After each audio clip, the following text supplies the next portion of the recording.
টানা 3 ঘন্টা ঘাস খাইলো বাজান রে। ছাগলটার দিকে চাইয়া দেখি বাজান রে, ছাগলের বাচ্চার পেটটা টিমটিমা। আরে কথা কোন ঠিক কিনা? হেই মিয়া কি ঠিক? এটা কোন ওয়াজ হইলো? আইরা করে ওয়াজ করুন আর বালা বালা বক্তা দুর্নাম করুন, এর লেগে তো অনেক মাহফিলে লোক হয় না। ওরে দর্শক ভাইয়েরা, আমি একটা জিগির ধরবো বাজান রে, আমার সাথে সাথে আপনারাও জিগিরটা ধরবেন।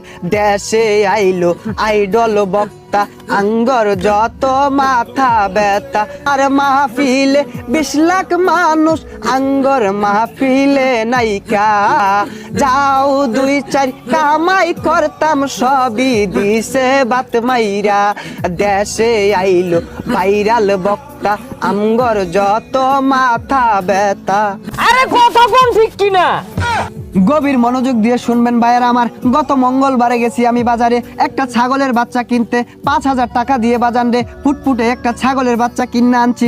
বাড়িতে আইনা দেখি রাখার মতো কোনো জায়গা নাই। সারা রাত ছাগলের বাচ্চাটা আমার সাথে থাকছে, সারা রাতি ম্যামে করছে। সকালে উঠে আমি ভাবলাম ছাগলের বাচ্চাটারে তো কিছু খাওয়ানি দরকার। তারপরে মাঠে নিয়ে গেলাম, টানা 3 ঘন্টা ঘাস খাইলো বাজান রে। ছাগলটার দিকে চাইয়া দেখি বাজান রে, ছাগলের বাচ্চার পেটটা টিমটিমা। কতক্ষণ? এটা কোন ওয়াজ হইলো? আইরা করে ওয়াজ করুন আর বালা বালা বক্তা দুর্নাম করুন, এর লেগে তো অনেক মাহফিলে লোক হয় না। হেই মিয়া কি এর লোক হয় না? গইনা দেহ আমার ওয়াজ মাহফিলটা 4 লক্ষ লোক আছে। 1 2 3 4 লক্ষ নাই, কিন্তু 4 জন আছে। ওইসে আর বন্ডামি হলাম না।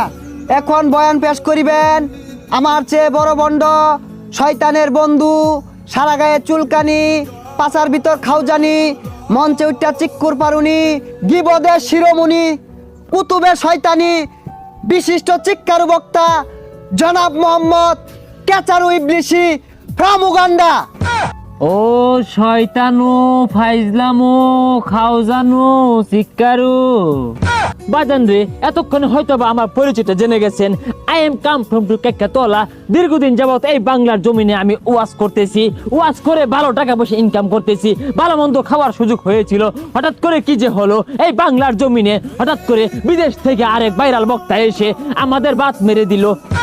তাই মিয়া বালা মতো ওয়াজ করুন, মানুষের কি বট জ্ঞান কে লেগিয়া, এর লাগে তো অনেক মাহফিলে লোক হয় না। বন্ডামি করুন দেখেই তো মানুষ অনেক বন্ড কারণ